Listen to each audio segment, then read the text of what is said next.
ఎటు చూచినా యుద్ధ సమాచారాలు, ఎటు చూచినా దోపిడీ దౌర్జన్యాలు, ఎటు చూచినా యుద్ధ సమాచారాలు, ఎటు చూచినా కరువు భూకంపాలు, ఎటు చూచినా దోపిడీ దౌర్జన్యాలు, ఎటు చూచినా ఎన్నో అత్యాచారాలు. ఓ సోదరా, ఓ సోదరీ, ఓ సోదరా, ఓ సోదరీ, రాకడా గురుతులని తెలుసుకోవా, తినుటకు త్రాగుటకు ఇది సమయమా, ఎటు చూచినా యుద్ధ సమాచారాలు, ఎటు చూచినా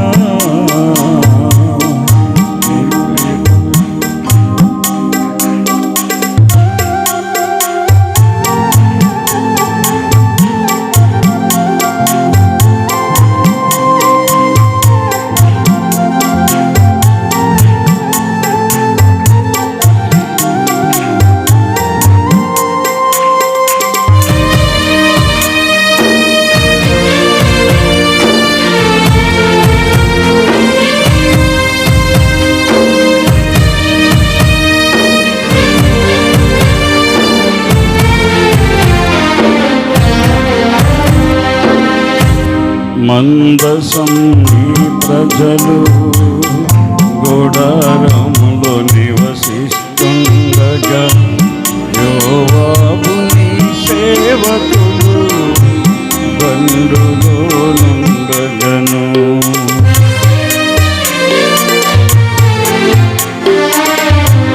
మందసం నీ ప్రజలు గుడారంలో నివసిస్తుండగా, యోవాబు నీ సేవకులు దండులో నుండగను.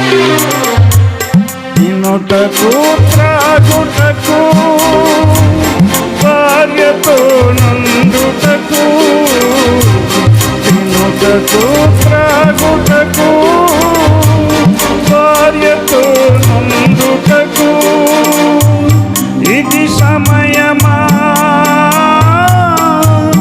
ఇది సమయమా,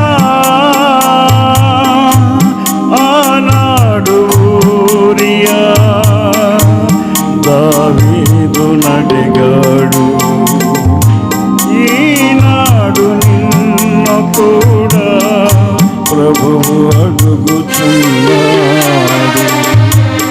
ఎటు చూచినా యుద్ధ సమాచారాలు, ఎటు చూచినా దోపిడీ దౌర్జన్యాలు.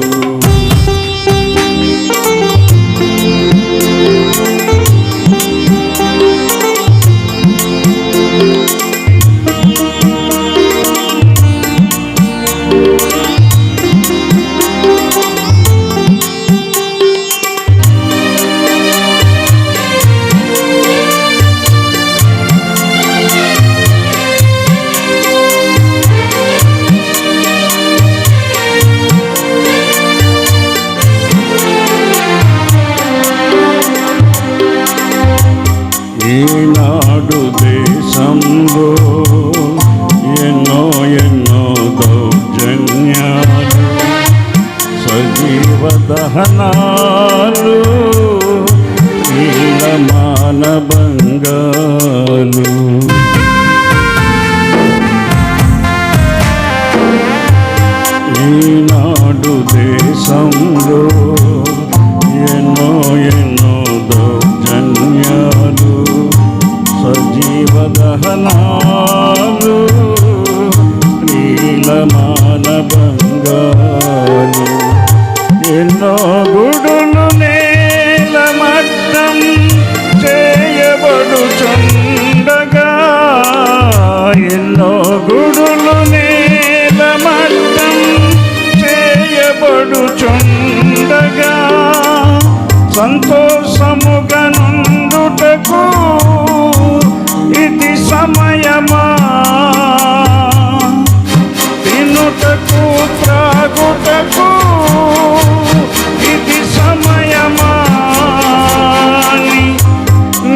సృష్టికర్తగు యేసు నిన్ను అడుగుచున్నాడు. ఈనాడు దేశం కొరకు ప్రార్థించమన్నాడు. ఎటు చూచినా యుద్ధ సమాచారాలు, ఎటు చూచినా కరువు భూకంపాలు, ఎటు చూచినా దోపిడీ దౌర్జన్యాలు, ఎటు చూచినా ఎన్నో అత్యాచారాలు. ఓ సోదరా, ఓ సోదరీ, ఓ సోదరా, ఓ సోదరీ, రాకడా గురుతులని తెలుసుకోవా, తినుటకు త్రాగుటకు ఇది సమయమా. ఎటు చూచినా యుద్ధ సమాచారాలు, ఎటు చూచినా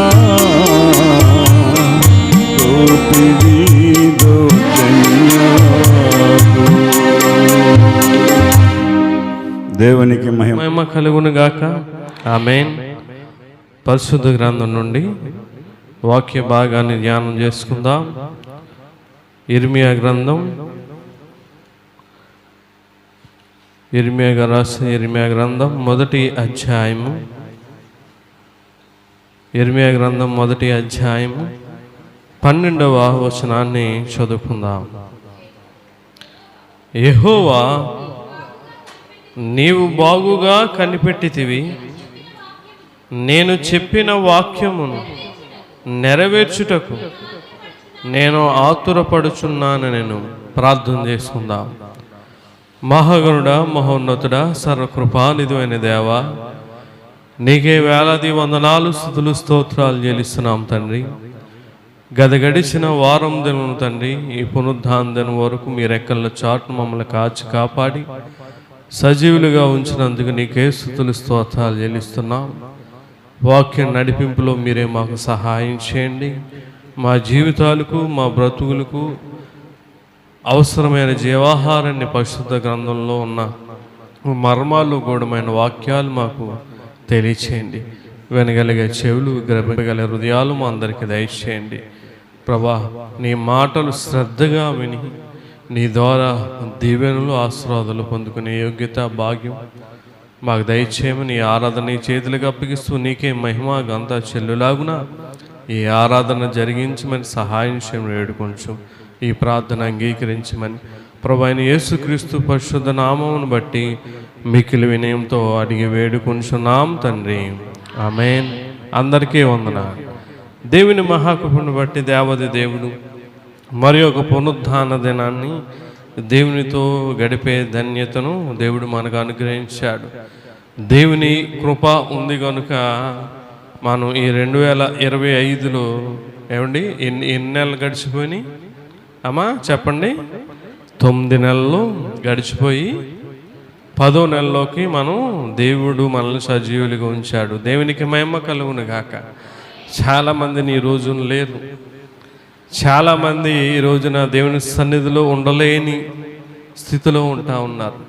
ఏదైనా సరే దేవుని కృప, దేవుని ప్రేమ, దేవుని దయ ఉండగలిగితేనే దేవుని దగ్గర మనం ఉండగలం. ఇక్కడ చదువుకున్న వాక్య భాగం చూస్తే ఇర్మియా గ్రంథంలో మొదటి అధ్యాయం 12వ వచనం మనం చదువుకున్నాం. ఇక్కడ అంటున్నాడు ఇర్మియా గారు, చూడండి, యెహోవా, నీవు బాగుగా కనిపెట్టితివి, నేను చెప్పిన వాక్యము నెరవేర్చుటకు నేను ఆతురపడుచున్నాను. నేను ఇక్కడ అంటున్నాడు చూడండి, నీవు నన్ను బాగుగా కనిపెట్టితివి.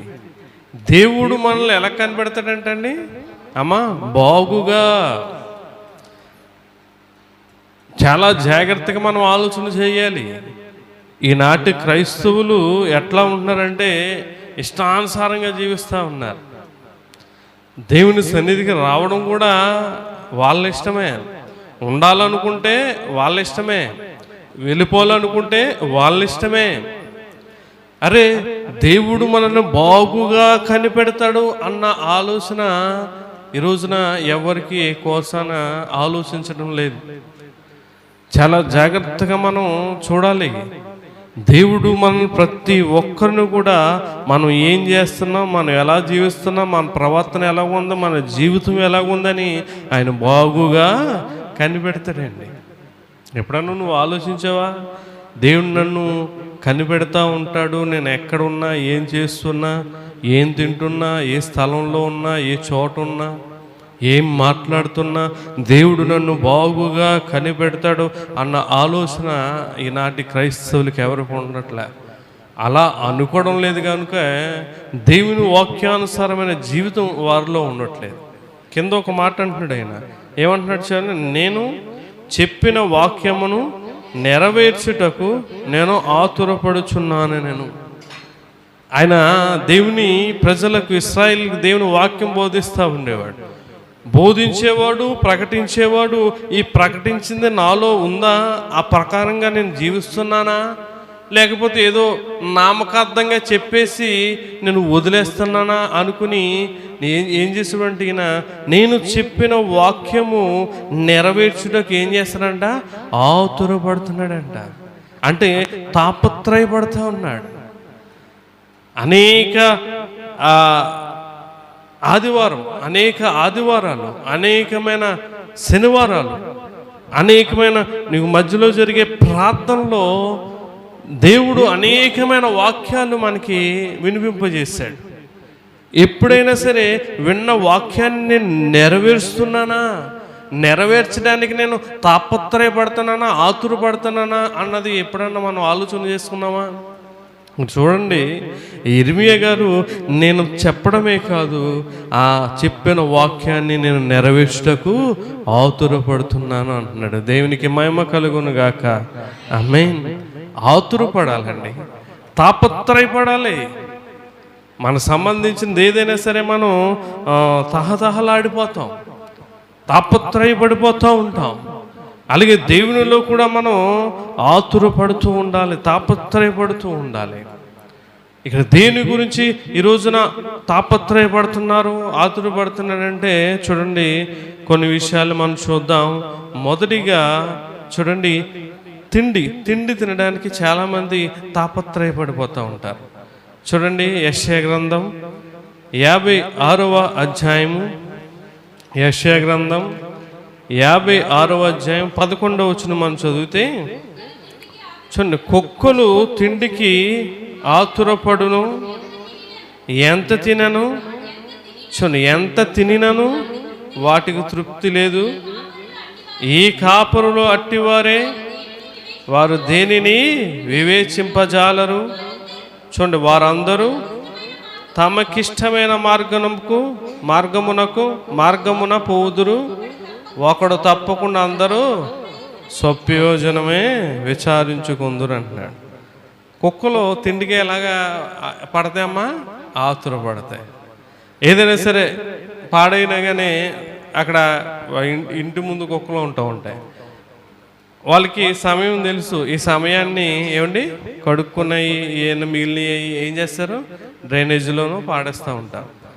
మేము మా అమ్మగారు మొత్తం లాస్ట్ని కడిగేసాక మిగిలినది ఏదన్నా ఉంటే ఆ డ్రైనేజీలో పాడేస్తారు. గేట్ తీస్తాడమంట అమ్మగారు. గేట్ తీయగానే అక్కడ ఉంటాయి కుక్కలు. ఆ గేట్ సౌండ్కి టపటంట వచ్చేస్తాయి డ్రైనేజ్ దగ్గరికి. ఒకవేళ ఏదన్నా నాన్ వెజ్ అనుకో పండుగ చేసుకుంటాయి, లేకపోతే అలా చూసి స్మెల్ రాకపోతే వెళ్ళిపోతాయి, ఆతురపడతారు. ఈరోజు చాలామంది తిండి కోసం ఆతురపడేవారు ఉన్నారు, తిండి కోసం తాపత్రయపడేవారు ఉన్నారు. ఇక్కడ ఒప్నే ఫినెహాసు గురించి మనం చూస్తే మొదటి సమూయేలు గ్రంథం 2వ అధ్యాయము 15వ వచనంలో చూడండి, ఇదియుగాక వారు క్రొవ్వును దహింపక మునుపు యాజకుడు పనివాడు వచ్చి బలి పశువును వధించువానితో యాజకునికి వడ్డించుటకై మాంసమిమ్ము, ఉడకబెట్టిన మాంసము అతడు నీ యొద్ద తీసుకొనడు, పచ్చి మాంసమే కావలెను అని చెప్తూ ఉన్నారు. చూడండి, ఇక్కడ ఒప్నే ఫినెహాసు ఏమండి ఉడకబెట్టింది ఏం చేస్తున్నారు? అమ్మా ఉడికింది వద్దంటే ఏది కావాలి? పచ్చిదే కావాలి. చాలామంది ఉడుకుతూ ఉంటారు నోట్లో. ఏమన్నా చెప్పండి, తిండికి ఆతులు పడేవారు వీళ్ళు. పెళ్ళిళ్ళు, ఫంక్షన్లు, కథకార్యాలు జరుగుతూ ఉంటాయి. ఆడ అతను వంట చేస్తూ ఉంటాడు, చుట్టూ హెల్ప్ చేసేవాళ్ళు ఒక 5-6 ఉంటారు. ఈ 5-6 కూడా మొక్కు ఉడికిందో లేదో చెప్పండి. అమ్మా వంటోడికి తెలిసే లేదు ఉడికిందో లేదో. వంటోడికి తెలియనప్పుడు ఆడు వంటోడే కాదు కదా, ఆడికి ఏ టయానికి కూర ఉడుకుతుందో, ఏ టయానికి రైస్ అవుతుందో, ఏ టయానికి సాంబార్ అవుతుందో, ఏదవుతుందో ఆడికి తెలుసు. కానీ ఇక్కడ ఇంజనీర్స్ ఉంటారు చుట్టూరును. ఏమండి వీళ్ళు సైంటిస్టులు అన్నీ వీళ్ళే. అరే మొక్క ఉడికిందిలే చూడరా అని చెప్పి వెళ్తూ ఉంటాం కదండి ఫంక్షన్లకి, కథకార్యాలకి, రాత్రి కూడా భోజనాలు చుట్టూరు మూగేసి మొక్క ఉడికిందిలే చూడరా అని ఎవరు నువ్వు చూడు నాకు తెలుస్తలేదు ఎందుకు ఉడికింది అది. కానీ ఎవడ తినాలే? ఎవరు నువ్వు కూడా తినరా. తిండికి ఆతృత పడేవారు. తిండికి మనం తాపత్రయపడకూడదు. దేవుడు మనకు సమృద్ధిగా ఇచ్చాడు. నువ్వు ఏది కావాలితే అది కొనుక్కోగలవు, ఏది కావాలితే అది తినగలవు, ఏది ధరించుకోవాలంటే ధరించుకోవాలి. అట్టి స్థితిని మనకి ఇచ్చాడండి. కానీ తిండికి ఆతృత పడకూడదు. అన్న సందర్భాలు జరుగుతూ ఉంటే సిగ్గు లేకుండా వెళ్ళిపోతూ ఉన్నారు క్రైస్తవులు. తిండికి ఆతృత పడే కుక్కలలో దేవుడు ఇవ్వలేదు నీకు స్థితిని. చక్కటి ఇల్లునిచ్చాడు, చక్కటి గృహాన్ని ఇచ్చాడు, చక్కటి భార్యని ఇచ్చాడు, చక్కని భర్తని ఇచ్చాడు, చక్కని బిడ్డలు ఇచ్చాడు. నీకు సంపాదన వస్తుంది కదా నెలకు వచ్చినప్పటికి. రాత్రి నైటు లాస్ట్ రోజు ఎప్పుడు ఏంటో కర్మ కానీ ఏంటో కానీ శనివారం లాస్ట్ రోజు లాస్ట్ నైట్ పెడుతున్నారు. శనివారం రాత్రి ఈ ఉపవాస ప్రార్థన మీటింగ్స్కి వెళ్తూ ఉంటాను. రాత్రి కూడా నైట్తో లాస్ట్ మీటింగ్, గురువారం నుంచి మొదలు. తినలేదు, భోజనం చేయలేదండి. వాళ్ళు బతుములాడేశారు పాస్టర్ గారు. అయ్యగారు మీరు ఉన్నారని చెప్పి నాటుకోడు ఉండరు, చేపలు ఉండరు, అయ్యి ఉన్నారు అని చెప్పి బతుములాడేస్తున్నారు. వాళ్ళకి వాళ్ళెట్టేస్తారండి.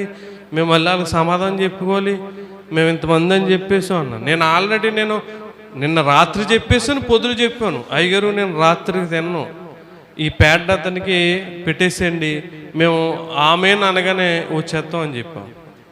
రాత్రి పాస్టర్ గారు బతిమలాడేస్తున్నాడు. నేను తిన్నాను. కాసేపటికి బయలుదేరి ముందు వచ్చి టీ చేస్తున్నారు. అయ్యగారు నీరసం వస్తుంది, డ్రైవింగ్ చేస్తారు, ఏమైనా కళ్ళు తిరిగితే తాగండి అన్నాడు. నన్ను బలవంతం చేయకుండా నేను తాగను, నాకు కావాలితే నాకు అది పెట్టండి, ఇది పెట్టండి, టిఫిన్ పెట్టండి నేను అడుగుతాను అన్నాను. లేదండి వచ్చేసాను. అలాగా విశ్వాసంతో మనం ఉన్నప్పుడు ఏ విధమైన నీరసం కానీ బలహీనత అనేది రాదు. దేవునికి మహిమ కలుగును గాక. విశ్వాసంతో మనం చెయ్యాలి. అదేంటో నా కర్మ, శనివారం రాత్రితోనే లాస్ట్. ప్రతిసారి అక్కడ వాయించినప్పటికి నీరసం వచ్చేస్తుంది. 2-3 గంటలు పాడతారు పాటలు. వాయించినప్పటికి లోపల ఆకలేసి నీరసం వచ్చేస్తుంది. మళ్ళీ అవన్నీ సర్దుకొని తగిలించుకుని గంటన్నర దూర ప్రయాణం చేసి వస్తూ ఉంటారు. విశ్వాసం. అబ్రహాము వృద్ధాప్యంలో విశ్వాసం బట్టి ఏం పొందుకున్నాడు? బలమును పొందుకున్నాడు. ఆయన మన విశ్వాసంతో ఉపవాసం ఉండాలి, కానీ దేవుడు మనకి బలాన్ని ఇస్తాడు. తిండి చూడండి, ఉపనిపినోస ఏం చేస్తున్నారు? పచ్చి మాంసమే కావాలంట. పచ్చి మాంసం ఎవరు తింటారు? ఆమె ఏ తింటే చెప్పండి? జంతువులు తింటారు. చూడండి ఎంత దౌర్భాగ్యం. తిండికి తాపత్రయపడకూడదు. సామెతల గ్రంథంలో అంటాడు చూడండి, బైబిల్లో 23వ అధ్యాయం 2వ వచనం మనం చదివితే, నీవు తిండిపోతూ అయినడలా చూడు నీ గొంతుకకు కత్తి పెట్టుకొను. ఏమంటున్నాడండి? నీవు తిండిపోతూ అయితే అలా ఎక్కువ ఈ రోజుల్లో మనం చూస్తూ ఉంటే ఇదివరకు మనుషులకి ఇప్పటికి తిండి ఒకటే. కాకపోతే ఇదివరకు వాళ్ళకి అంటే తాతలకి ఇలాగా ముత్తాతల వాళ్ళకి పని ఉండేది, పని ఉండేది. ఎండలో తిరిగేవారు, లేకపోతే కాలినడకన వెళ్ళేవారు, కాలినడకన వచ్చేవారు. ఇప్పుడు చెప్పండి, బళ్ళు, ఆటోలు, కార్లు. అందువల్ల తిన్నది ఏమవుతలేదు, అరగడం లేదు. అందుకే ఒళ్ళులు వచ్చేస్తున్నాయి, జబ్బులు ఎక్కువైపోయినాయి, హాస్పిటల్ ఎక్కువైపోయినాయి, మందులు ఎక్కువైపోయినాయి, అన్నీ ఎక్కువైపోయినాయి. ఈ రోజున తిండి కూడా ఎక్కువ తినకూడదు. అందుకే చెప్తున్నాడు, నీవు తిండిపోతువైనలా నీ గొంతు. డాక్టర్ గారి దగ్గరికి వెళ్ళగానే ముందు జ్వరం వచ్చినా ఏమొచ్చినా ఈ పూట నువ్వు ఏం మానేమంటాడు? ఎందుకు మానేయాలి? అదంతే. అందుకే వారంలో ఒక పూట ఉపవాసం ఉండమని చెప్పి దైవజనులు మనకి ఏమి ఏర్పాటు చేశారు? ఉపవాసం ఉండాలని దేవుని సన్నిధికి రావడమే చెప్పండి మానేశారు. ఉపవాసం ఎవరికి? ఉపవాసం ఎవరి కోసం? ప్రార్థన ఎవరి కోసం? చెప్పండి అమ్మా, నోరు లేవా? ఉపవాసం ఉన్నది ఎవరి కోసం? నీకోసమే. ప్రార్థన చేసుకునేది ఎవరి కోసం? నీకోసమే. నీకోసం, నీ కుటుంబం బాగుండాలని, నీ బిడ్డలు బాగుండాలని, వారు ఆశ్రదించబడాలని, దీవించబడాలని ఉపవాసం. నీకు అర్థం కావట్లేదు. అయ్యి బాబాయ్ ఏం ఉపవాసం అన్నా, బాబాయ్ షుగర్లు వచ్చినాయి, బీపీలు వచ్చినాయి, పొద్దు నుంచి పనికి వెళ్ళి మళ్ళీ రాత్రి ఏం ఉపవాసం ఉంటాం అంట. పిల్లలు గుర్తుపెట్టుకోండి. అదే అధ్యాయం 21 వచ్చిన ఇంకో మాట ఉంటుంది చూడండి. చూడండి, తాగుబోతులను, తిండిబోతులను, దరిద్రులగుదురు, నిద్రమత్తు, చెంపి గుడ్డలు ధరించుటకు కారణమగును అంటున్నాడు. ఇంకో మాట మనం చూస్తే చూడండి, ఫిలిప్పీ పత్రిక 3వ అధ్యాయం 19వ వచనంలో వారి కొడుపే వారి దేవుడు అంటాడు. చూడండి, ఫిలిప్పీ పత్రిక 3వ అధ్యాయం 19. చూడండి, నాశనమే వారి అంతము, వారి కడుపే వారి దేవుడు. చూడండి, వారు తమ సిగ్గుపడవలసిన సంగతులు ఎందు అతిశయపడుచున్నారు, భూ సంబంధమైన వాటి అందే మనసు ఉంచుచున్నారు అని చెప్తా ఉన్నారు. గుర్తుపెట్టుకుంటున్నాం, మనం ఎప్పుడు కూడా తిండికి తాపత్రయపడకూడదు, ఆతురపడకూడదు. ఎప్పుడు ఒకవేళ ఆలస్యమైనా సరే, చాలామంది ఒకవేళ మెసేజ్ అయిపోయాక అయ్యగారికి ఏదైనా ప్రేరేపణ వచ్చి ఏదైనా చెప్తా ఉంటే, అయ్యి బాబా ఇంకా వదిలితలేదు, టైం అయిపోయినా అయ్యగారు అనుకునే వాళ్ళు అమ్మ చెప్పండి, ఉన్నారా లేదా? మేము వెళ్ళాలి, 4-5 కిలోమీటర్లు టిఫిన్ వండుకోవాలి, తినాలి. అయ్యగారికి ఏముందో మెట్టు దిగేసి చెప్పండి, ఓ మెట్టు దిగేసి 2 మెట్లు దిగేసి తినేస్తారు. ఆయనకి పోయిందేముంది అనుకునే వాళ్ళు లేరా? ఏమైంది? ఒక 10 నిమిషాలు దేవుడు జీవాహారాన్ని అందిస్తున్నాడు, దైవజనుల ద్వారా మంచి మాటలు మనకి వినిపింపజేస్తున్నాడు అని అనుకోవచ్చు కదా. అనుకో. ఆతురత, వారం దినములు సమయానికే తింటావు కదా. ఒక పూట 1 గంట ఆలస్యమైతే ఏమవుద్దమ్మా? అందుకే అంటాడు మత్తయి సువార్త 6వ అధ్యాయం 25వ వచనంలో చూడండి, అందువలన నేను మీతో చెప్పినదేమనగా, ఏమి తిందుమా, ఏమి తాగుదామో అని మీ ప్రాణమును గూర్చినను, ఏమి ధరించుకుందామో అని మీ దేహమును గూర్చినను చింతింపకుడి. చూడండి, ఆహారము కంటే ప్రాణమును, వస్త్రము కంటే దేహము గొప్పవి కాదు. ఆహారం కంటే ఏంటమ్మా? ప్రాణము. ప్రాణము ఎవరు ఇవ్వాలి? ఎవరు నిలబెట్టాలి? మరి ఆయన దగ్గర ఉన్నప్పుడు నీకు ఆకలి ఎందుకు వేస్తుంది? ఈయనెవడు? దేవుడు. ప్రియులారా, ఒకసారి ఆలోచన చేయండి. విశ్వాసముతో మనం ఉంటే మనకి ఏది గుర్తుకు రాదండి, అసలు గుర్తుకు రాదు. ఆకలి అనేది కానీ చాలామంది ఉపవాస ప్రార్థన అయ్యాక ఇంటికి వెళ్ళి తినేస్తారు. అలాంటప్పుడు రాకో, సగం భర్తీ చేయకు, సగం ఉపవాసం చేయమని దేవుడు చెప్పలేదు బైబిల్లో. పూర్తిగా ఉండేలాగా ఉంటేనే రా ఉపవాస ప్రార్థనకి, లేకపోతే మానే. కాఫీ తాగేసి లేకపోతే టిఫిన్ తినేసి అటువంటి చేయకు. దేవుడు చూస్తాడు చూడ్డమ్మా, చూస్తాడు. దేవుని రాజ్యము ఏమంటాడైనా? రోమాపత్రిక 14:17 మనం చూస్తే ఏమంటున్నాడైనా? రోమపత్రిక 14:17 చూస్తే, దేవుని రాజ్యము భోజమును పానమును కాదు గాని నీతియు సమాధానము పరిశుద్ధాత్మల ఆనందమునై ఉన్నది. దేవునికి మహిమ కలుగును గాక. ఆమేన్. దేవుని రాజ్యము భోజనం పానం కాదండి. దేవుని మాటలు భోజనం పానం కాదు. నీకు ఆనందాన్ని ఇస్తాయి, సంతోషాన్ని ఇస్తాయి. నువ్వు ఎప్పుడంటే విశ్వాసంతో శ్రద్ధగా దేవుని మాటలు వింటే, అనాలోచనగా ఎక్కడికో వెళ్ళాలి, అయిపోయి ఏదో తెచ్చుకోవాలి, ఇంటి దగ్గర తాళం వేసి వచ్చానో లేదో, ఫ్యాన్ ఆఫ్ వచ్చానో లేదో, ఇటువంటి ఆలోచనలు కలిగి ఉన్న వాళ్ళు కాదు. దేవుని మాటల మీద నువ్వు శ్రద్ధ నిలిపి దేవుని వాక్యం వైపు చూస్తూ నువ్వు దేవుని మాటలు వింటే నీకు అసలు ఏది తెలీదు. ప్రియులారా, ఒకసారి ఆలోచించి, తిండికి ఆతృత పడేవారు. రెండవదిగా చూస్తే చూడండి, ధనము సంపాదించాలనే ఆతృత పడేవారు. ధనం, చాలామంది ధనం ఈరోజు దేవుని సరిని మానేసి కొంచెం డబ్బులు ఎక్కువ ఇస్తారని చెప్పి, లేకపోతే కొంచెం కలిసి వస్తుందని చెప్పి వెళ్ళిపోయేవారు, పనికి డ్యూటీకి వెళ్ళిపోయేవారు లేకపోలేదు. ఏమంటున్నాడు తెలుసా? చూడండి, రెండవదిగా ఆస్తి సంపాదించాలనే ఆతృత పడేవారు, అంటే తాపత్రయపడేవారు. చూడండి, సామెతల గ్రంథం 28వ అధ్యాయము, సామెతల గ్రంథం 28వ అధ్యాయం 20 మనం చదివితే, చూడండి, నమ్మకమైన వానికి దీవెనలు మెండుగా కలుగును. చూడండి, ధనవంతుడగుటకు ఆతృత పడువాడు చూడండి శిక్షణ అందకపోడు. ధనవంతులు అవ్వాలి, ఆస్తులు సంపాదించుకోవాలని తాపత్రయపడేవారు. ఈ పూట మన దేవుని సన్నిధికి వెళ్తే మనం కానుక ఇయ్యాలి, అది ఏ పనికో పోతే, డ్యూటీకో పోతే, ఏ రైతు దగ్గరకో పోతే మనకు డబ్బులు వస్తాయి అని ఆతృత పడేవారు ఉంటారు. దేవుడు క్లియర్గా చెప్తా ఉన్నాడు, ధనవంతులగుటకు ఆతృత పడువాడు శిక్షణ అందకపోడు. దేవుని విషయాల్లో ఎప్పుడు కూడా నువ్వు లాభం ఆశించకూడదు. దేవుని దగ్గరికి రావడానికి కానీ, దేవుని సన్నిధిలో ఉండడానికి కానీ, దేవునికి సంబంధించిన ఇందులో ఏ విషయంలో కూడా నువ్వు లాభం ఆశించే వారిగా ఉన్నావు అనుకో, మనకు శిక్ష అనేది వస్తుంది. ఎప్పుడు కూడా ధనం మీద, ఆస్తి మీద సంపాదించుకోవాలన్న ఆతురత నీకు ఎప్పుడు ఉండకూడదు. ఉన్నదంటే చాలామంది సంపాదించుకోవాలి, ధనం వెనకేసుకోవాలి అని చెప్పి అన్యాయంగా, అక్రమంగా సంపాదించుకొని పైకి వచ్చేయాలి అనుకుంటారు. వాళ్ళకి పైకి వెళుతూ వాళ్ళ వెనకాల ఏం వెళ్తుంది? శిక్ష కూడా ఎలా వెళ్తుందమ్మా? వెనకాలే వెళ్తుంది. దేవుని మాటలో ఆకాశము భూమి గతించిన ఆయన మాటలు గతించ.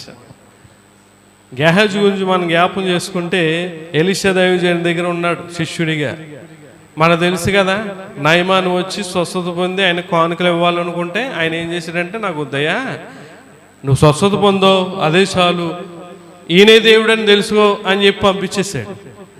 అరే, ఈయనకి భార్య లేదు, పిల్లలు లేరు, ఎవరూ లేరు, ఆయన ఇచ్చేయి వద్దన్నాడు. నాకైతే ఒక కుటుంబం ఉంది, తల్లిదండ్రులు ఉన్నారు, వాళ్ళు ఉన్నారు కదా, నా గురించి కూడా ఆలోచించలేదు ఈయన. మనసు లేదు, ఏం మనిషినా ఎప్పుడు కూడా అతని గురించే, అతని వైపు చూస్తాడు. పక్కన ఉన్నాను కదా, నా గురించి చూడాలి కదా, ఆలోచించాలి కదా, ఇతనికి మనసే లేదు అని అన్నట్టుగా ప్రవర్తించాడండి. అనుకుని సర్లే, ఇతను నా గురించి పట్టించుకోకపోతే ఏముంది, ఇతను నా గురించి ఆలోచించకపోతే ఏమైంది, నా గురించి నేనే ఆలోచించుకుంటాను, నా గురించి నేనే నిర్ణయం తీసుకుంటానని చెప్పి నయమాను రథం వెనకలు ఏం చేశాడండి? పరిగెత్తుకుంటూ పోయాడు. ఆతృత పడుతూ, తాపత్రయత పడుతూ వెళ్ళిపోయాడు. తీసేసుకున్నాడు, పట్టుకుని తెచ్చేసుకున్నాడు. మన కింద ఇక చదివితే 2వ రాజుల గ్రంథం 5వ అధ్యాయం చూడండి, 2వ రాజుల గ్రంథం 5వ అధ్యాయం 20 మనం చదివితే చూడండి, అంతటా దైవజనుడైన ఎలీషాకు సేవకుడు గెహాజీ సిరియనుడైన ఈ నయమాను తీసుకొచ్చిన వాటిని అంగీకరించుటకు నా యజమానునికి మనస్సు లేకపోయాను. కానీ యెహోవా జీవముతోడు నేను పరుగెత్తుకుని పోయి అతడు కలుసుకుని అతని యొద్ద ఏదైనాను తీసుకొని. చూడండి ఎలాగ ఆతురత పడిపోతున్నాడు, ఎలాగ తాపత్రయపడిపోతున్నాడు చూడండి. ఇక్కడ అంటున్నాడు నా యజమానునికి. అయ్యి బాబోయ్, ఎటువంటి దైవజండి అమ్మాయన, ఎటువంటి దైవజండి అండి. ఏలియా 16 అద్భుతాలు చేస్తే ఈయన ఎలీషా దైవజండు 32 అద్భుతాలు, 2 పాళ్ళు దేవుని ఆత్మ పొందుకున్న దైవజండు. ఆయన ఆషామాషి దైవజండు కాదు. ఈ రోజుల్లాగా షూట్లు, కార్లు, ఈ మెహర్బాని అడవిడి దైవజండు కాదు. ఆయన బట్టబుర్ర ఉండి ఏలియా వదిలేసిన ఆ దుప్పటట్టుకుని ఉండే దైవజండు. ఆయన మామూలు ఆషామాషి దైవజండు కాదండి. అటువంటి గొప్ప దైవజండు అంటున్నాడు ఏం లేదంట, మనసే లేదు అంటున్నాడు. ఈ రోజులు కూడా చాలామంది ఇలాగే మాట్లాడతారు. సేవకుడు ఏదన్నా ఆలోచన చెప్తే, సేవకుడు ఏదన్నా సలహా చెప్తే అలాగే చెప్తారు అనుకునే వాళ్ళు లేకపోలేదు. ఈ రోజున నీకు ఎవరన్నా సలహా ఇచ్చినప్పుడు ఆలోచించు. నీకెవరన్నా ఏదన్నా చెప్తున్నప్పుడు ఆలోచించు, అది మంచిదా, దైవానుసారంగా ఉందా, వాక్యానుసారంగా ఉందా, లేకపోతే లోకానుసారంగా ఉందా అని నువ్వు ఆలోచించాలి. ఆలోచించే జ్ఞానం లేనప్పుడు నువ్వు పాడైపోతావు, చెడిపోతావు. మన దైవజనుడు ఎటువంటి దైవజనుడు, ఏ రీతిగా ఉన్నాడో ఏంటి సలహా ఇస్తున్నాడంటే ప్రార్థనాపూర్వకంగా ఆత్మ ప్రేరేపణ బట్టే ఇస్తారు, లేకపోతే ఎవరు అన్న ఇంగిత జ్ఞానం కూడా ఉండాలి. ఈ నయమానికి లేదు, ఈ గేహాజీకి లేదు. వెళ్ళిపోయాడు, తెచ్చేసుకున్నాడు, ఇంట్లో పెట్టుకున్నాడు. ఏం తెచ్చుకున్నాడండి? కుష్టి రోగాన్ని తెచ్చుకున్నాడు. ఎప్పుడు కూడా ధనానికి మనం ఆతురత పడకూడదు, ధనానికి మనం తెచ్చుకోవడానికి ఇష్టపడకూడదు. సంపాదించుకోవాలి, దేవుడే ఇచ్చాడండి, సంపాదించుకో, 6 దినాలు కష్టపడి వెనకేసుకో అంటున్నాడు. కానీ నీ ఆతురత పడకూడదు. నేను వెనకేసేసుకోవాలి, సంపాదించుకోవాలి, అందరికన్నా బాగుండాలి, అందరికన్నా నేను హెచ్చుగా ఉండాలి అన్న ఆలోచన ఉండకూడదు. అసలు ఎందుకు నా దైవజనుడు వద్దన్నాడు అని ఒక్క నిమిషం ఆలోచించుంటే అతని కుటుంబం కుష్ఠు రోగులుగా ఉండకపోను. ప్రియుల, అలాగే బిలాం అనే ప్రవక్త కూడా ధనమును ఆశించి పరిగెత్తాడండి. పరిగెత్తితే దేవుడు ఎవరితో బుద్ధి చెప్పాడు చెప్పండి? గాడిదతో బుద్ధి చెప్పాడు. గాడిదతో బుద్ధి చెప్పాడండి. మాటలు కాదు, గాడిదకి స్వరం ఇచ్చి, గాడిద బొమ్మకు స్వరం ఇచ్చి దేవుడు మాట్లాడిచ్చాడు. ఎందుకు మాట్లాడిచ్చాడు అని అంటే సేవకునికి ఒక అవకాశం ఇచ్చాడు, దైవజనుడికి అవకాశం ఇచ్చాడు. ఒకవేళ గాడిద మాట్లాడకపోతే, గాడిద ముందుకెళ్ళిపోయి ఉంటే ఆ దేవత గాడిదని ఆ బిలాంని ఏమోను చంపేద్దని, నరికేద్దని. ఖడ్గము పట్టుకుని నిలబడి ఉంది అక్కడ దారిలో, మార్గమధ్యంలో. ప్రియర, ఒకసారి ఆలోచన చేయండి. మనం ఎప్పుడు కూడా తిండికి కానీ ధనం సంపాదించుకోవాలన్న తాపత్రయం పడకూడదు. 28వ సామెతల గ్రంథం 28వ అధ్యాయం 22వ వచనంలో కూడా ఒక మాట ఉంటుంది చూడండి. చెడు దృష్టి గలవాడు ఆస్తి సంపాదింప ఆతురపడును. చూడండి, తనకు దరిద్రత వచ్చునని వానికి తెలియదు. చూడండి, చెడు దృష్టి గలవాడు అంటే ఆస్తి సంపాదించుకోవాలి, వెనకేసుకోవాలి అని తాపత్రయపడే వాళ్ళు ఎవరో? చెడు దృష్టి కలిగిన వారు. గుర్తుపెట్టుకో, చెడు దృష్టి కలిగిన వారు మాత్రమే ధనం సంపాదించుకోవాలి, ఆస్తి సంపాదించుకోవాలి, వెనకాల వేసుకోవాలి, దాచుకోవాలి అనుకుంటారు. ఏంటి, అబ్రాహాంను దేవుడు పిలిచాడు. పిలిచాక ప్రభువా నాకు ధనమి, పొలాలి, ఆస్తిని అని అడిగాడండి? అడగలేదే. తను పిలిచిన అబ్రాహాంకి ఏమివ్వాలో దేవుడు తెలుసు, ఎప్పుడు ఇవ్వాలో దేవుడు తెలుసు. అతడు కుమారుణ్ణి ఇవ్వక మునుపు తనకి విస్తారమైన ఆస్తి ఇచ్చేసాడు. ఎందుకంటే లోతు, అబ్రహాము వారు ఇరువురు ఆస్తి కలిసి ఉండే అంత స్థలము సరిపోలేనంత ఆస్తి దేవుడు ఇచ్చేశాక అప్పుడు బిడ్డనిచ్చాడండి. దేవునికి తెలుసండి ఎప్పుడు ఇవ్వాలో ఏది ఇవ్వాలో, కానీ నువ్వేంటంటే ఓపికతో నిరీక్షణతో ఎదురు చూడడమే.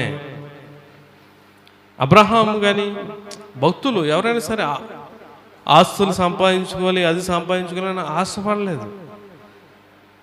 ఆలోచన చేసుకు, ఎందుకంటే దేవుడు ఇస్తాడు, దేవుడు ఇస్తాడు, దేవుడు ఇస్తాడు.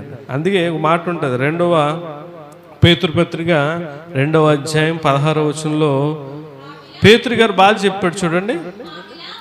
ఆబిలాము చూడండి, దుర్నీతి వలన కలుగు బహుమానమును ప్రేమించెను, అయితే తాను చేసిన అతిక్రమము నిమిత్తము అతడు గద్దింపబడెను. ఎట్లనగా నోరు లేని గార్ధబము మానస్వరముతో మాట్లాడి ఆ ప్రవక్త యొక్క వెర్రితనము అడ్డగించెను అని చెప్తారు. ఇక్కడ పేతురు గారు చాలా చక్కగా రాస్తాడండి, దుర్నీతి వలన కలుగు బహుమానం. చాలామంది దేవుని సన్నిధికి రాలేదు. ఎక్కడ పోయారు వాళ్ళు? ఎక్కడికి వెళ్ళిపోయారండి? దేనికోసం వెళ్ళిపోయారు? పెన్షన్ లాంటి బంధువుల కోసం వెళ్ళిపోయారా? లేకపోతే దేనికోసం? డబ్బుల కోసం వెళ్ళిపోయారా? జీతం కోసం వెళ్ళిపోయారు? దేనికోసం వెళ్ళిపోయారు? ఉంటాయి. దేవుణ్ణి పక్కన పెట్టి చేసేది ఏదైనా ఉంటుందా? నాకు వేరుగా ఉండి అబ్బే లేదే. ఒక రూపాయి కూడా మనతో రాదు, రూపాయి కూడా ఉండదు. గుర్తుపెట్టుకుంటున్నాను. ఆతురత పడడం ఆస్తులు సంపాదించడానికి, దాన్ని సంపాదించడానికి కాదు. యోధా పత్రికలో ఒక మాట అంటాడు చూడండి. యోధా పత్రిక 1వ అధ్యాయం 11వ వచనంలో మనం చూస్తే, యోధా పత్రిక, అయ్యో వారికి శ్రమ. చూడండి, వారు కయ్యేను నడిచిన మార్గము నడిచిరి, బహుమానం పొందవల్లని బిలాము నడిచిన తప్పు త్రోవలో ఆతురముగా పరిగెత్తిరి. కోరహు చేసినట్లు తిరస్కారము చేసి నశించిరి. చూసారు ఇక్కడ, బిలాము నడిచిన తప్పు త్రోవలో ఆతురముగా పరిగెత్తారంట. ఆతురముగా పరిగెత్తారు, తాపత్రయపడ్డారు. ఆస్తులు సంపాదించుకోవాలి, డబ్బులు సంపాదించుకోవాలి, అవి సంపాదించుకోవాలి అని చెప్పి వాళ్ళు పరిగెత్తి ఆతృతపడి పాడైపోయారు, నాశనం అయిపోయారు. అందుకే ఒక మాట ఉంటుంది, సామెతల గ్రంథం 11వ అధ్యాయం 4వ వచనం మనం చదివితే, ఉగ్రత దినముందు ఆస్తి అక్కరకు రాదు, నీతి మరణం నుండి రక్షించును. దేవునికి మహిమ కలుగును గాక. ఆమేన్. ఉగ్రత దినమందు అమ్మా కరోనాలో ఏ ఆస్తి ఎవరిని కాపాడలే. ఉద్యోగం కానీ, సర్టిఫికెట్లు కానీ, బంగారం కానీ, ఆస్తులు కానీ, అధికారం కానీ ఏది కూడా ఎవరిని మరణం నుండి తప్పించలేకపోయింది. అందుకంటాడు, ఆస్తి ఉగ్రదినమున ఆస్తి అక్కరకు రాదు. నీతి నీతి అంటే ఏం కదండి, దేవుడే. దేవుణ్ణి మనం గట్టిగా పట్టుకున్నప్పుడు, దేవునితో మనం ఉన్నప్పుడు దేవుడే మన మరణం నుండి తప్పిస్తాడు. ఈ 2 విషయాల్లో ఎప్పుడు కూడా మనం తాపత్రయపడకూడదు, ఆతురత పడకూడదు. ఎందులో మనం ఆతురపడాలంటే ప్రార్థన చేయడంలో ఆతురత పడాలి. చూడండి, 2 విషయాలు చదివి ముగించుకుందాం. చూడండి, లోకసువార్త 22వ అధ్యాయము. ఇక్కడ యేసుక్రీస్తు ప్రభువారు ప్రార్థన చేయడానికి ఆయన ఆతృత పడ్డాడు, అంటే తాపత్రయపడ్డాడు. చూడండి, లోకసువార్త 22వ అధ్యాయం 44వ వచనం మనం చదువుదాం. చూడండి, ఆయన వేదన పడి, చూడండి, మరింత ఆతురముగా ప్రార్థన చెయ్యగా ఆయన చెమట నేల పడుచున్న గొప్ప రక్త బిందువులే ఆయను. దేవునికి మహిమ కలుగును గాక. ఆమేన్. ఆయన ప్రార్థన చేయడానికి ఎలాగున్నాడంటమ్మా చెప్పండి? తాపత్రయపడుతున్నాడు, ఆతృత పడుతున్నాడు. మరి నువ్వు దేవుని సన్నిధికి రావడానికి ఆతృత ఉండదు, తాపత్రయం ఉండదు. ప్రేరేపించే వాళ్ళు ప్రార్థన చేయండి అంటే ఆతృత ఉండదు, తాపత్రయం ఉండదు. పరిచర్య చేయడానికి ఆతృత ఉండదు, సువార్త ప్రకటించడానికి ఆతృత ఉండదు, దేవుని విషయంలో ఎందులోని కూడా ఉండదు నీకు. ఏంటి సీరియల్ చూడడంలో తాపత్రయం ఉంటుందా చెప్పండి? ఉంటుందా? ఉంటుంది. సీరియల్ చూడటానికి ఎంత ఆతృత పడిపోతారో. సీరియల్ చూడడానికి ఎంత కంగారు పడిపోతారో, తాపత్రయపడిపోతారో. నేను ఒక మాట అడుగుతున్నాను, ఎందుకు పనికిరాని సీరియళ్ళకి విలువిస్తున్నావే? ఎందుకు పనికిరాని ఆ సినిమాలకు విలువిస్తున్నావే? దేవుడు నీకు ఇంత విలువనిచ్చి, దేవుడు నిన్ను అంత స్థితిలో ఉంచిన దేవునికి ఏం విలువిస్తున్నావు? సమయానికి సీరియల్ను చూసే నీవు సమయానికి దేవుని సన్నిధికి రావట్లేదు. సిగ్గవట్లేదు నీకు? సిగ్గవట్లేదండి. సీరియల్కి ఇచ్చే విలువ దేనికి ఇవ్వట్లేదే? ఒక సినిమాలకి ఇచ్చే విలువ దేవునికి ఇవ్వట్లేదు నువ్వు. దేవుడు బాధపడ్డా? మనం విలువ ఇచ్చేవాళ్ళని బట్టి కదా. మనకిష్టమైన బంధువులు అనుకో 2 రోజులు ముందు వెళ్ళిపోతాం. ఇష్టం లేని బంధువులు అయితే ఏం చేస్తాం మనం? ఆ రోజే పొద్దున వెళ్తాం. అలా ఉంది నీ స్థితి కూడా. దేవుడు అంటే నీకు ఇష్టం లేదు కనుక నీ ఇష్టం వచ్చినట్టుగా వస్తున్నావు. రావాలనుకుంటా వస్తున్నావు, మానేయాలనుకుంటా మానేస్తున్నావు.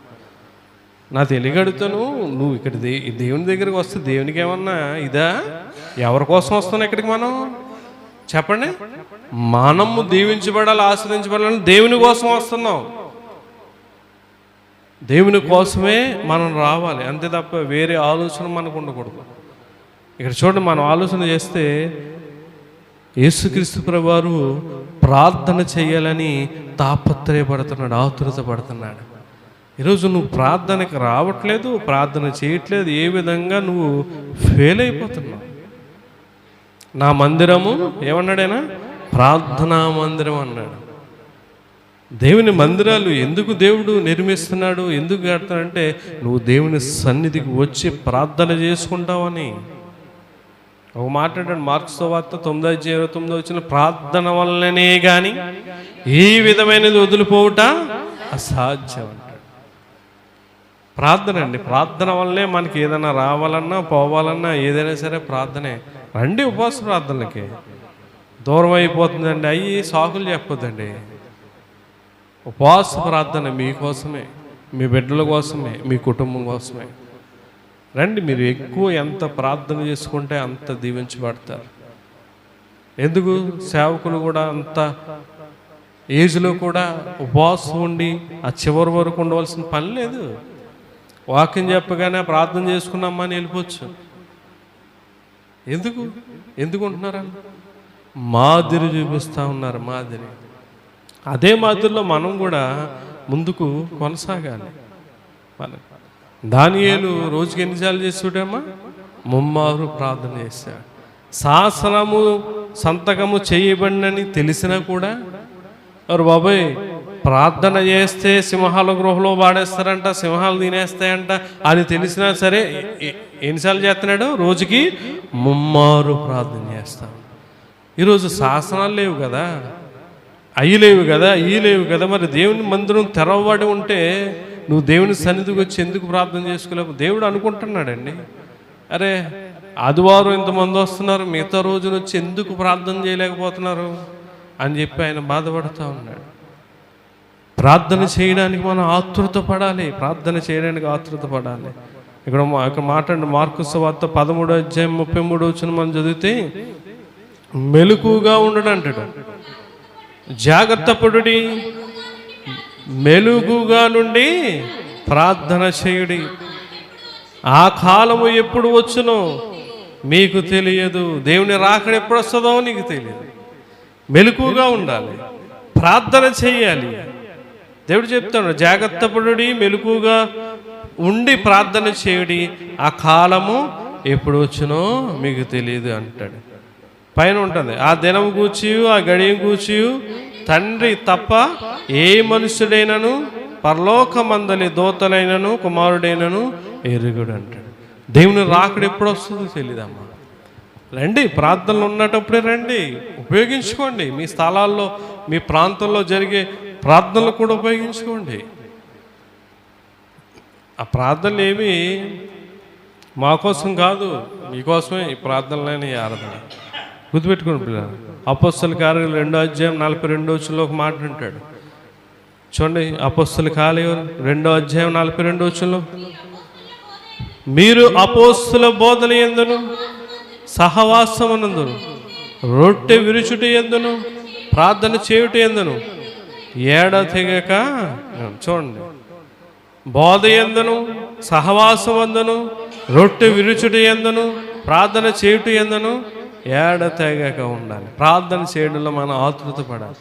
అంటే తాపత్రయపడాలి. నేను చేస్తాను ప్రార్థన, నేను చేస్తాను అనాలి. పరిచర్య నేను చేస్తాను అనాలి. దేవునికి ఇవ్వడంలో కూడా అదే రీతిగా ఉండాలి, తాపత్రయపడాలి. ఇద్దాంలే, అందరు ఇచ్చేగిద్దాం, అందరు ఎంత ఇస్తారో చూసి దాన్ని బట్టి ఇద్దాం అని చెప్పి తెలివితేటలు చూపించుకో దేవుని దగ్గర. నువ్వు ఎంత ఇవ్వాలనుకుంటున్నావు అంత ఇయ్యి, ముందుగా ఇచ్చి ప్రతిఫలము పొందగలవాడేవాడు. ప్రతి దానికి కూడా మన దేవుని విషయంలో తాపత్రయపడాలి. చివరిగా మనం చూస్తే దేవుని వాక్యం ప్రకటించడానికి కూడా మనం ఆతృత పడాలి. చూడండి, అపొస్తలుల కార్యాలు 18వ అధ్యాయము 5వ వచనం మనం చదివితే చూడండి, శీలయు తిమోతియు మాసిదోనియా నుండి వచ్చినప్పుడు పౌలు వాక్యము బోధించుటయందు ఆతృత గలవాడై యేసే క్రీస్తుని యూదులకు దృఢముగా సాక్ష్యమిచ్చుచుండెను. దేవునికి మహిమ కలుగును గాక. ఆమేన్. నువ్వు కూడా దేవుని సువార్త ప్రకటించడానికి ఏం పడాలమ్మా? ఆతృత పడాలి. ఏంటి సువార్త? యేసే క్రీస్తు, యేసే క్రీస్తు, క్రీస్తే యేసు అని ప్రకటించడమే సువార్త. పిల్లలు ఒకసారి ఆలోచన చేయండి. దేవుని నువ్వు సువార్త ప్రకటించాలి. ఒక సేవకుడు ఒక మీటింగ్లో చెప్పాడు, బాగా సీనియర్ దైవజనుడు. ఆయన చాలా బాగా చెప్పాడు దేవుని వాక్యం. ఆయన ఒక మాట అన్నాడు, దేవుడు నీకు దేహాన్ని ఇచ్చాడు, ఆ దేహంలో జీవాత్మను పెట్టి ప్రాణం ఇచ్చాడు, ఆయుష్ని ఇచ్చాడు, అలాగే నీకు భార్యని ఇచ్చాడు, కుమారుని ఇచ్చాడు, కుమార్తెని ఇచ్చాడు, ఒక కుటుంబాన్ని ఇచ్చాడు, ఇల్లుని ఇచ్చాడు, వాహనాన్ని ఇచ్చాడు. నీ స్థితి బాగుంటే కారు కానీ లేకపోతే ఆటో కానీ ఇట్లాగా ఏదైనా దేవుడు ఇస్తేనే వస్తుంది మనకి. కానీ దేవుడు మనం పొందుకున్నది, దేవుని ద్వారా మనం పొందుకున్నది ఏదైనా సరే దేవునికి ఉపయోగపడకపోతే, అని చాలా చక్కగా చెప్పాడు, దేవుడు మనకిచ్చేది ఏదైనా సరే, వాహనం కావచ్చు, మన దేహం కావచ్చు, మన బిడ్డలు కావచ్చు, మన భార్య కావచ్చు, భర్త కావచ్చు, నీ కలిగి ఉన్నది ఏదైనా సరే ఇచ్చిన దేవునికి ఉపయోగపడకపోతే అది నీకు కూడా ఉపయోగపడడు అన్నాడు. దేవునికి మహిమ కలుగును గాక. అందు గుర్తుపెట్టుకో, నీకు ఇచ్చిన భార్య దేవునికి ఉపయోగపడలేదనుకో, ఆ భార్య నీకు చెప్పండి ఉపయోగపడదు, ఉపయోగపడేలా చేయడు దేవుడు. చాలామంది భార్యలు తలగూడేసుకుంటున్నారు, భర్తలు మాట వెనక, సేవ చేయక భార్యలు వాలటేస్తున్నారండి భర్తలు. చాలామంది భార్యలు కూడా భర్తల విషయంలో పట్టించుకోకపోవడం వల్ల, చాలామంది బిడ్డలు కూడా తల్లిదండ్రులు పట్టించుకోకపోవడం వల్ల, సేవకుడు ఎలాగే చెప్పాడు, గుర్తుపెట్టుకో ఈ విషయం, నువ్వు గట్టిగా గుర్తుపెట్టుకో. దేవుడు నీకు ఇచ్చే సంపద కానీ, వాహనం కానీ, నీ బిడ్డలు అవ్వచ్చు, ఏదైనా సరే, పాత్ర కావచ్చు, ఏదైనా సరే, అది దేవునికి ఉపయోగపడకపోతే అది పనికిరాని పాత్ర అయిపోతుంది అని చెప్పాడు. విషయాన్ని చాలా జాగ్రత్తగా ఆలోచన చేసుకోండి. నీ బిడ్డల్లో దేవునికి ఉపయోగపడకపోతే దేవుడు నీ బిడ్డలు నీకు ఉపయోగపడేలా చేయడు. ఎందుకు ఈరోజు తల్లిదండ్రులని బిడ్డలు చూడట్లేదు? వీళ్ళు ఏదో చెప్తూ ఉంటారు కబుర్లు తల్లిదండ్రులు, నా బిడ్డ ముద్దెడతలేదండి, నా కొడుకు ఏం చేయట్లేదని ఈదులందరికీ చెప్తూ ఉంటారు. నువ్వు దేవునికి ఏం ఉపయోగపడ్డావు? నువ్వు దేవునికి ఏం చేసావు? సువార్త ప్రకటించావా? పరిచర్య చేసావా? ఏం చేసావు? దేవుడు నీ బిడ్డలు నీ మాట వినేలా చేయడానికి చేయడు. మేకలో ఉంటుంది, తల్లికి కూతురికి, తండ్రికి కొడుక్కి, అత్తకి కోళ్ళకి ఏం బిడేస్తానన్నాడైనా? విరోధం బిడేస్తానన్నాడండి. ఆషామాషి దేవుడు కాదండి, ఏదో ఏలాకోలం అయిపోయింది భక్తి అంటే, ఎట్టగారం అయిపోయింది భక్తి అంటే, విశ్వాసం అంటే. కాల్ చేస్తాడు పిల్లరా దేవుడు, ఆషామాషి దేవుడికి. సువార్త ప్రకటించండి. ఎందుకు మీరు అలా అంత దూరం నుంచి దేవుడు ఇక్కడ నడిపించాడు? సంఘాలు లేవా, సేవకులు లేరా అంటే అక్కడ నువ్వు వస్తున్న ప్రాంతం నుంచి ఒక ఆత్మ నువ్వు నడిపించుకొస్తావని, నువ్వు తెలుసుకున్న సత్యం, నువ్వు పొందిన వెలుగు వాళ్ళు పొందుకోవాలని దేవుడు అడుగుతాడు. నేను లెక్క అడుగుతాడండి, ఖచ్చితంగా అడుగుతాడు. ఏం చెప్తావు అంటాడు. 2వ తిమోతి పత్రిక 3వ అధ్యాయం 2వ తిమోతి పత్రిక 4వ అధ్యాయం 2వ వచనం మనం చూస్తే సమయమందున అసమయమందున అంటాడు చూడండి. వాక్యము ప్రకటించుము సమయమందును అసమయమందును ప్రయాసపడు. నువ్వు ఏ సమయంలో అయినా సరే దేవుని కొరకు ఏం చేయాలి, నువ్వు ప్రయాసపడాలమ్మా. సంపూర్ణమైన దీర్ఘశాంతముతో ఉపదేశించుచు, ఖండించుచు, గద్దించుచు బుద్ధి చెప్పాలి. అందుకే ఇక్కడ అంతా కూడా ఖండింపు, బుద్ధి చెప్పడమే ఉంటాయి. కథలు ఉండవు, ఏముండవు. కథలు ఉంటే కథల కింద ఉంటుంది మన బతుకు అంతా కూడా కథలుగా చెప్పుకుంటారు అందరూ కూడా. కథలు చెప్పకూడదు. అది పరిశుద్ధమైన స్థలం, ఇది అతి పరిశుద్ధమైన స్థలం. దేవుని సన్నిధిలో కామెడీలు, జోకులు, ఎటకారాలు, హేళనలు, అసలు ఎటువంటి స్థలం అండి ఇది? అతి పరిశుద్ధమైన స్థలం. ఎటకారాలు, ఏలాకోలలు, జోకులు ఎందుకు పనికిరారు ఎలాంటి ఎవరు కూడా. దేవుడు విడిచిపెట్టడు ఎవరినో కూడా, దేవుడు వదిలిపెట్టడు. నువ్వు దేవుని సువార్త ప్రకటించడానికి సిగ్గుపడకూడదు. రోమపత్రిక 1వ అధ్యాయం 16వ వచనంలో అంటాడు, నేను సిగ్గుపడను అంటున్నాడు ఆయన. రోమపత్రిక చదువు. సువార్తను గూర్చి నేను సిగ్గుపడువాడును కాను, ఏలయనగా నమ్ము ప్రతివానికి, మొదటి యూదునికి గ్రీస్తు దేశస్థునికి కూడా రక్షణ కలుగు చేయటకు అది దేవుని శక్తి అయి ఉన్నా. గుర్తుపెట్టుకుని ఒక విషయాన్ని క్లియర్గా చెప్తా ఉన్నా. దేవుని సువార్త దేనితో పోల్చాడంటే చూడండి, దేవుని శక్తితో పోల్చాడు. గుర్తుపెట్టుకున్నామా? దేవుని సువార్త ఏమై ఉంది చెప్పండి? దేవుని శక్తి అయి ఉంది. అంటే నువ్వు సువార్త ప్రకటిస్తూ ఉంటే నీ కూడా ఏముంది చెప్పనామా? ఏముంది? దేవుని శక్తి ఉంది. మరి దేవుని శక్తి నీకు తోడుకుంటే నీకేమవుతుంది? ఏమవుతుంది కదా. ఏ అపాయం రాదు, ఏ శోధన రాదు, ఏది రాదు. అందుకంటాడు, అయ్యో నేను సువార్త ప్రకటింపకపోని ఎడల నాకు శ్రమ ఎప్పుడు వస్తుంది? నీ చుట్టూ ఏమి లేదు, దేవునికి శక్తి లేనప్పుడు. దేవునికి శక్తి ఎప్పుడు వస్తుంది? నువ్వు సువార్త ప్రకటించినప్పుడే వస్తుంది. గుర్తుపెట్టుకో. నీకు ఈ వాక్యం అర్థమైతే ఇంకో మాట చెప్పాడు ఆయన. ఒక వ్యక్తి ఆయన చెప్పాడు, దైవజనుడు ఏమన్నాడంటే, నువ్వు చనిపోయేలోపు ఒక్క ఆత్మనైనా రక్షించి చనిపో అన్నాడు ఆయన. ఒకే మాట అన్నాడు, నువ్వు ఉద్యోగం కాదు, బంగారం కాదు, ఆస్తులు కాదు, అధికారం కాదు, హోదా కాదు, పరపతి కాదు, మేళ్ళు కాదు, మిద్దెలు కాదు, పొలాలు కాదు, బంగారం ఏది కాదు. దేవుడు అక్కడికి వెళ్ళాక నువ్వు ఎన్ని ఆత్మలు రక్షించావు అని అడుగుతాడంట. ఎన్ని ఆత్మలు నువ్వు రక్షించావు అన్నాడు. ఒక్క ఆత్మ అయినా రక్షించగలిగావా అని అడుగుతాడంట. లేదు ప్రభువా, నేను రక్షించలేదంటే కర్మ ఏంటంటే నీ కుటుంబాన్నే నువ్వు రక్షించుకోలేని దుస్థితిలో ఉంటున్నాను. ఎన్నో ఏళ్ళ నుంచి వస్తున్నావు దేవుని సన్నిధికి. ఏరి నీ బిడ్డలేడి, నీ భర్త ఏడి, నీ భార్య ఏడి, నీ కుమారుడు ఏడి, నీ కుమార్తె ఏడి? దేవుడు నేను లెక్క అడగడా ఆయన అక్కడ? ఏమా నీ భర్తను రక్షించుకోలేదే? ఆనాడు సేవకుడు చెప్పాడు, నీ భార్యను రక్షించుకోలేదే, నీ కుటుంబాన్ని రక్షించుకోలేదే అని అడుగుతాడు. టేకే గారు అదే కదా అమ్మగారితో అన్నారు. టేకి వెళ్ళినప్పుడు, అయ్యగారు నేను లోదం చర్చిలండి స్త్రీల సమాజంలో వాక్యం చెప్పేస్తానండి, అవి చెప్పేస్తానని నేను చెప్పేదంట అమ్మగారు. ఎవరు చెప్తామా నువ్వు? ఎవరు చెప్తావు? నీ భర్త నువ్వు రక్షించుకున్నప్పుడు ఎవరు చెప్తావు నువ్వు? ఎవడంటా నీ మాట అని అడిగాడంటే ఆయన. అప్పుడు తన భర్తను రక్షించుకున్నాక చెప్పడం మొదలుపెట్టి అప్పుడు దాకా లోదం చర్చిలో చెప్పడం మానేసింది. ఈరోజు నీ కుటుంబాన్ని నువ్వు రక్షించుకొని అప్పుడు మనం ఎదుటి వారికి చెప్పాలి.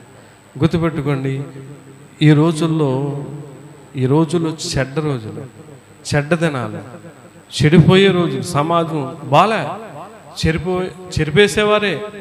అపాయం, శోధన, ఆపద ఎలా వస్తుందో ఎప్పుడు వస్తుందో మనకు తెలియదు. మన చుట్టూ మన తోడు దేవుని శక్తి మనకి తోడుగా ఉండాలి. అది ఎప్పుడు ఉంటుందంటే ప్రియులారా, మనం దేవుని సువార్తను ప్రకటించినప్పుడే. దేవుని సువార్తను ప్రకటిద్దాం. దేవుని సువార్తను ఒక్క ఆత్మనైనా దేవుని సన్నిధికి నడిపిద్దాం. దేవుని సువార్త ప్రకటించడంలో ఆతురత పడదాం. అట్టి కృప మీ అందరికీ తోడే ఉండునుగాక. ఆమేన్. ప్రార్థన చేసుకుందాం. విన్న వర్తమానాన్ని పెట్టి ఒక్క నిమిషం ఆలోచన చేయండి. ఇర్మియా గారు చెప్పాడు, నేను ప్రకటించిన వాక్యము నెరవేర్చడానికి నేను ఆతురత పడుతున్నానని చెప్తున్నాడు. ఈ రోజున ఇక్కడ దేవుని వాక్యం ప్రకటించబడింది కదా, దేవుని సువార్త ప్రకటించబడింది కదా, మరి ఆ వాక్యాన్ని నువ్వు నెరవేర్చడానికి తాపత్రయపడుతున్నావా? ఆతృత పడుతున్నావు? ఒకసారి ఆలోచన చేసుకో. తిండి విషయంలో ఆతృత పడకమ్మా. వాళ్ళు ఏదో కొనుక్కున్నారని చెప్పి అది కొనుక్కోవడంలో, వాళ్ళు ఏదో తిన్నారని చెప్పి అది తినడంలో, ఎక్కడికో వెళ్ళాలి, ఏదో చూడాలి, ఏదో చేయాలని నువ్వు ఆతృత పడుతున్నావేమో. దేవుడు అటువంటి ఇష్టపడ్డు. మనం చూస్తాం కదా ఉప్నే పినోస్ వీళ్ళందరినీ గురించి. తిండి కొరకు మన ఆతృత పడకూడదు, తిండి కొరకు మన తాపత్రయపడకూడదు. రెండోదిగా ధనం సంపాదించుకోవాలి, ఆస్తులు సంపాదించుకోవాలి, నువ్వు ఆతృత పడకో. అబ్రహాము ఎప్పుడు కూడా ప్రార్థనలో నాకు ధనమి ఆస్తి ఇది అని అడగలే. నువ్వు అడగవసరం లేదు. నువ్వు దేవుని వాక్య ప్రకారంగా నువ్వు జీవిస్తే దేవుడే నీకు వద్దు వద్దన్నా కూడా ఇచ్చేస్తూ ఉంటాడు దేవుడు. అదే నువ్వు భక్తి విశ్వాసం ఏమీ లేకుండా ప్రభువా నన్ను దీవించి ఆశీర్వదించంటే దేవుడు ఎవడు? ధనం సంపాదించుకోవాలి, వెనకేసుకోవాలి అని నువ్వు ఆతృత పడకు. సంపాదించుకో, కానీ ధనం మీద నీకు మనసు అనేది ఉండకూడదు. మనం ఆతృత పడవలసిన దేనిలో అంటే ప్రార్థన చేయడంలో. రేపు ఆదివారం నుంచి ప్రార్థన చేయడానికి త్వరపడండి. వాళ్ళు చేస్తారు వీళ్ళు చేస్తారని దిక్కులు చూడడం కాదు. ప్రార్థన చేయడం అంటే దేవునితో మాట్లాడడం. నువ్వు ప్రార్థన చేయడానికి వెనకాడుతున్నావు అంటే దేవునితో మాట్లాడడం నీకు ఇష్టం లేదు. ప్రార్థన చేయడంలో ఆతృత పడాలి, ప్రార్థనకు రావడంలో ఆతృత పడాలి, పరిచర్య చేయడంలో ఆతృత పడాలి, దేవునికి ఇవ్వడంలో కూడా ఆతృత పడాలి, సువార్త ప్రకటించడంలో కూడా ఆతృత పడాలి. సువార్త ప్రకటించడం అనేది దేవునికి శక్తి అండి. నీ కుటుంబానికి, నీ బిడ్డలకి, నీకు దేవుని శక్తి తోడుగా ఉండాలంటే నువ్వు పని చేస్తున్న వారికి, నువ్వు డ్యూటీలో చేస్తున్న వారికి, వాళ్ళకి వీళ్ళకి దేవుని వాక్యాన్ని పంపించండి. దేవుని సువార్తను నువ్వు ప్రకటించు. అప్పుడు దేవుని శక్తి నీకు తోడుగా ఉంటుంది. ప్రార్థన చేసుకుందాం. మహాగౌడ మహోన్నతుడా, ఈ ఉదయకాలం ముందు పర్వా ఆతురము గురించి మాతో మాట్లాడు. ఆత్మీయమైన జీవితంలో మేము ఏ విషయంలో ఆతృత పడుతున్నాం, లోకానుసారమైన విషయంలో మేము ఏ విషయంలో ఆతృత పడుతున్నాం అని లేఖనాల ద్వారా మాతో మాట్లాడారు. ప్రభా, ఆత్మీయమైన జీవితంలో మేము తాపత్రయపడకుండా ఆతృత పడకుండా ఉన్నామేమో. ఒకవేళ ఆ రీతిగా ఉంటే ఈ వాక్యాన్ని బట్టి మమ్మల్ని మేము సరిచేసుకుని నీ సేవలో, పరిచర్లో ముందుకు కొనసాగే భాగ్యాన్ని మాకు దయచేయమని, ఈ మాటలు బట్టి మేము బలపడి ఆత్మీయంగా నీ పరిచర్లో ముందుకు కొనసాగే యోగ్యత, భాగ్యం మా దయచేయమని ప్రార్థన అంగీకరించమని ప్రభు అయిన యేసుక్రీస్తు పరిశుద్ధ నామమును బట్టి మిక్కిలి వినయంతో అడిగి వేడుకొంచున్నాం తండ్రి. ఆమేన్. అందరికీ వందనాలు.